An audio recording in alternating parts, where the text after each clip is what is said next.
jiraataniif boluun kan keedhaa si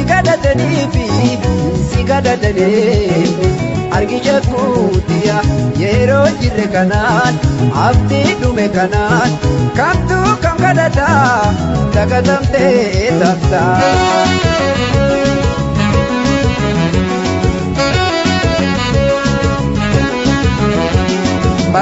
Bardabbatee nuun eeguu yerooni nuti wajjin fiignee dhaqqabannu malee feetuu dhuftee feetuu narraa haftee fafakkeessuudhumaan hin ta'u jaalatu bari ta'u wanni bartuu akka yaada keetii takka takkaatu.